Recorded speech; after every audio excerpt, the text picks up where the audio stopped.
Vous le savez, nous évoquons avec vous des sujets d'intérêt général, mais surtout de vie quotidienne aussi, qui nous concernent toutes et tous.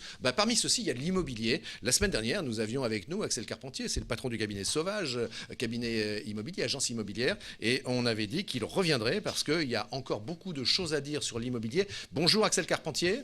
Bonjour à vous. Bonjour. Bonjour. Alors, donc, l'immobilier, ça reprend doucement. On est en 3e semaine de déconfinement. Ça se passe comment en cette 3e semaine? Racontez-nous. Alors, ça ne reprend pas doucement, ça reprend de façon très intense. Ah bon? Alors, tant mieux, tant mieux. Donc, aujourd'hui, il faut assumer le nombre de visites. Il y a une tension tant sur les appartements des citadins qui, par contre, mettent un point majoritaire pour essayer d'avoir un balcon, une terrasse. Alors, quand vous dites, expliquez-nous pour qu'on comprenne bien, quand vous dites une tension.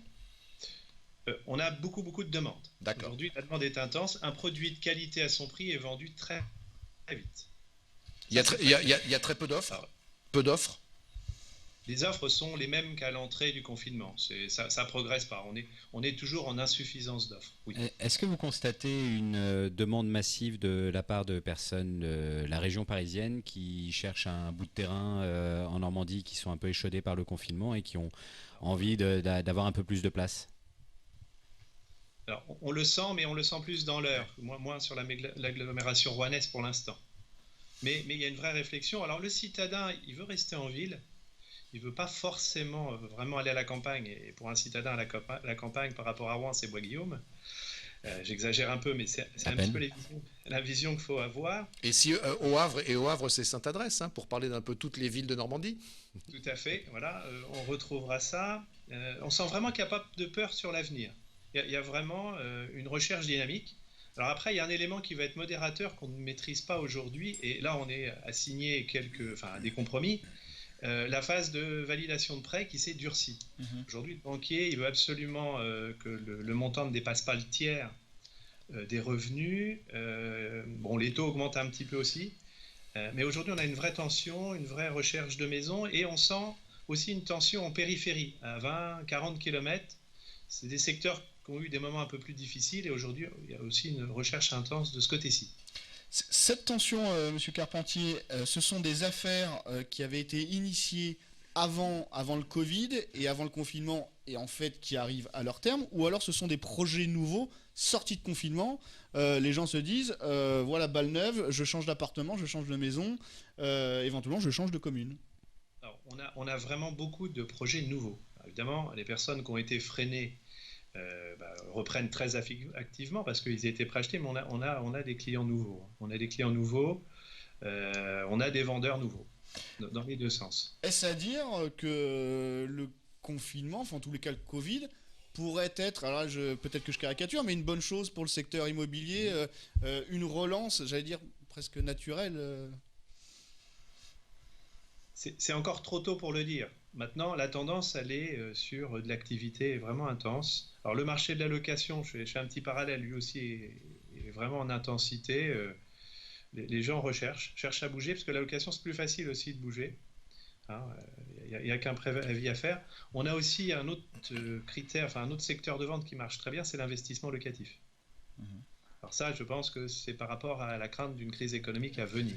Oui, Axel Carpentier, question d'une personne qui nous regarde, qui nous dit comment je fais pour aller visiter mon futur appartement, une personne qui est en Normandie, futur appartement qui est dans l'Isère. Alors, de la Normandie. Qu'elle reste en Normandie. Je veux dire, il reste en Normandie. Bon, ça c'est plus facile, on est d'accord. Mais une personne qui a besoin de changer de région, quoi, en fait. Hein. C'est quand même très. J'ai un cas proche de quelqu'un qui est allé à Bordeaux. Bon, pour une maison qui a été vendue, un confrère qui n'avait pas tout à fait prévu expliquer la chose, mais c'est très délicat, hein, c'est l'appréciation du gendarme au bord de la route. Ben voilà, c'est ça, parce qu'on est au-delà des 100 km, et pourtant, on est dans des situations qui sont importantes, c'est du changement de vie, la personne, sans doute, est peut-être portée par une obligation professionnelle, je ne sais pas. Alors, je pense que quand on est sur l'obligation professionnelle, tout comme on l'est dans un déménagement, nécessité impérieuse. Oui, nécessité impérieuse, et on doit pouvoir prouver la chose. Okay. Vous le disiez tout à l'heure, les taux remontent un peu, la demande est de plus en plus forte. Est-ce qu'on va assister à une nouvelle hausse de l'immobilier, des tarifs immobiliers ? Je dirais, on peut imaginer ça au moins dans un instant proche, on va dire. Vous avez un discours quand même, je trouve, très optimiste, Monsieur Carpentier.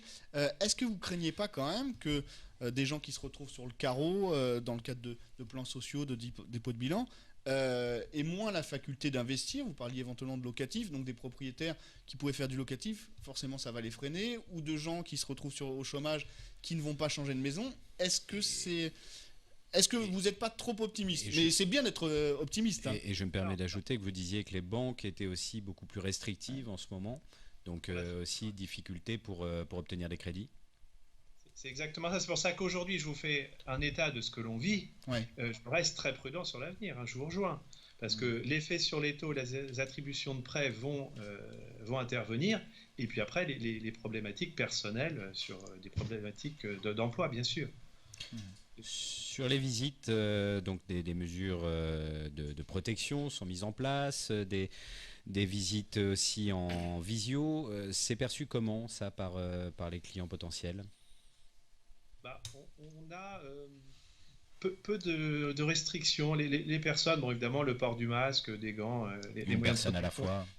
Une personne à la fois ou pas, parce que c'est un peu à l'appréciation de celui qui vous accueille.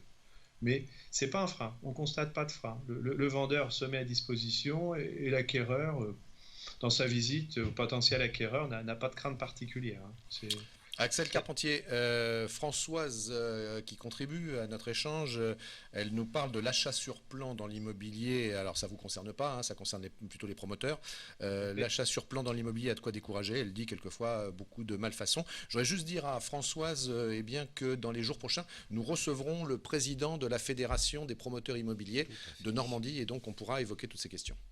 Encore une question, messieurs, Axel Carpentier? Non, merci de votre disponibilité. On vous recontactera peut-être pour refaire un point dans quelques semaines, puisque je pense que la situation va effectivement évoluer. Alors, on retient quand même, Axel Carpentier, de votre bouche, de vos mots, que l'immobilier ne repart pas doucement. Hein, c'était vos propos introductifs, il reprend plutôt de manière relativement dynamique. Ah oui, complètement intense, oui, tout à fait. Très bien. Écoutez, tant mieux pour vous, ça fait au moins un secteur où on peut peut-être avoir le sourire. On l'a. Très bien. Merci à vous, à bientôt. Merci. Et bonne visite et bonne vente, hein, surtout, j'imagine. Merci à vous. Au revoir.